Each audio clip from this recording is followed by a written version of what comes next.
नेपाल में अराजकता का असर सीमा से सटे कई भारतीय कस्बों पर भी दिख रहा है।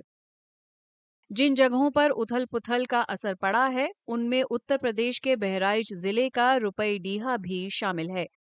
वहां बाजारों में सन्नाटा पसरा हुआ है। बाजार अमूमन सीमा पार से आने वाले खरीदारों से भरा रहता था। व्यापारी कारोबार में मंदी की बात कह रहे हैं, क्योंकि नेपाल से खरीदार नहीं आ रहे। रुपैडिया की टोटल मार्केट नेपालगंज पे डिपेंड है, नेपाल पे डिपेंड है। तो अगर वहाँ का माहौल ख़राब होता है तो यहाँ दुकानों पे बोली नहीं होती और ज़्यादातर दुकानें लोग बंद करके घूमने चले जाते हैं, अपने कामकाज से निकल जाते हैं और जो दुकानें खुली रहती हैं उनके यहाँ दुकानों पे बोली नहीं होती है।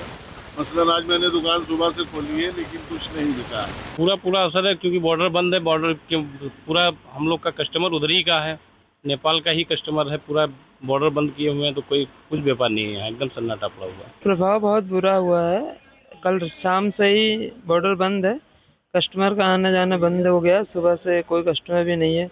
आधी दुकानें खुली हैं, आधी बंद है। हम लोग ने भी आधी दुकान लगा रखी है। रुपैडिया का जो व्यापार है वो पूरी तरह से नेपाल पर ही निर्भर करता है। जी जी, पूरा व्यापार वहीं से निर्भर है और लग रहा है कि इस बार त्यौहार भी आने वाला है, नवरात्र और दिवाली, उसमें भी कुछ असर दिख रहा है। कुछ दुकानदारों को उम्मीद है कि हालात जल्द सामान्य हो जाएंगे। उन्हें उम्मीद है कि सीमा पार से जल्द ही बेरोक-टोक लोगों की आवाजाही शुरू हो जाएगी और फिर से व्यापार शुरू हो जाएगा। लगता है कि सुधर जाएंगे क्योंकि महंगाई का जमाना, हर आदमी को पैसे की जरूरत होती है। तो उम्मीद की जा रही है कि हफ्ते 10 दिन में सामान हो जाएगी स्थिति। उम्मीद तो ये की जा रही है। नेपाल में संकट गहराने के बाद भारत नेपाल सीमा पर सुरक्षा बढ़ा दी गई है। सुरक्षा एजेंसियां पड़ोसी देश की सीमा से सटे उत्तर प्रदेश और बिहार के कई जिलों में कड़ी निगरानी रख रहे हैं। इस हफ्ते के शुरू में सोशल मीडिया पर सरकारी रोक के खिलाफ छात्रों के नेतृत्व में हुए विरोध के बाद नेपाल में संकट गहरा गया। इसके बाद कथित राजनीतिक भ्रष्टाचार और आम आदमी के प्रति उदासीनता के खिलाफ लंबे समय से चला आ रहा गुस्सा भड़क उठा। आधिकारिक आंकड़ों के मुताबिक गुरुवार तक हिंसा में मरने वालों की संख्या 30 हो गई है।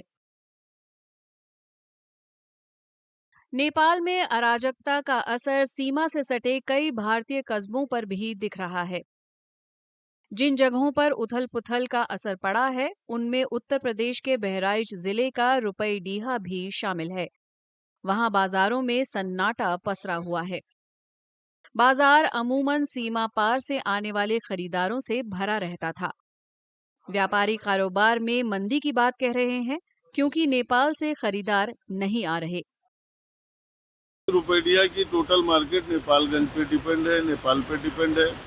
तो अगर वहाँ का माहौल ख़राब होता है तो यहाँ दुकानों पे बोली नहीं होती और ज़्यादातर दुकानें लोग बंद करके घूमने चले जाते हैं, अपने कामकाज से निकल जाते हैं और जो दुकानें खुली रहती हैं उनके यहाँ दुकानों पे बोली नहीं होती है।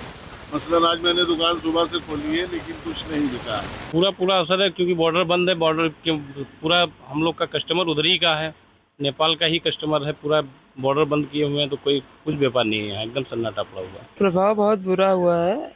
कल शाम से ही बॉर्डर बंद है, कस्टमर का आना जाना बंद हो गया। सुबह से कोई कस्टमर भी नहीं है। आधी दुकानें खुली हैं, आधी बंद है। हम लोग ने भी आधी दुकान लगा रखी है।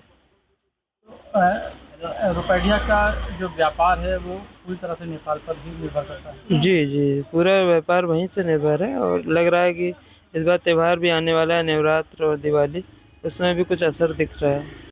कुछ दुकानदारों को उम्मीद है कि हालात जल्द सामान्य हो जाएंगे। उन्हें उम्मीद है कि सीमा पार से जल्द ही बेरोक-टोक लोगों की आवाजाही शुरू हो जाएगी और फिर से व्यापार शुरू हो जाएगा। लगता है कि सुधर जाएंगे क्योंकि महंगाई का जमाना, हर आदमी को पैसे की जरूरत होती है। तो उम्मीद की जा रही है कि हफ्ते 10 दिन में सामान हो जाएगी स्थिति। उम्मीद तो ये की जा रही है। नेपाल में संकट गहराने के बाद भारत नेपाल सीमा पर सुरक्षा बढ़ा दी गई है। सुरक्षा एजेंसियां पड़ोसी देश की सीमा से सटे उत्तर प्रदेश और बिहार के कई जिलों में कड़ी निगरानी रख रहे हैं। इस हफ्ते के शुरू में सोशल मीडिया पर सरकारी रोक के खिलाफ छात्रों के नेतृत्व में हुए विरोध के बाद नेपाल में संकट गहरा गया। इसके बाद कथित राजनीतिक भ्रष्टाचार और आम आदमी के प्रति उदासीनता के खिलाफ लंबे समय से चला आ रहा गुस्सा भड़क उठा। आधिकारिक आंकड़ों के मुताबिक गुरुवार तक हिंसा में मरने वालों की संख्या 30 हो गई है।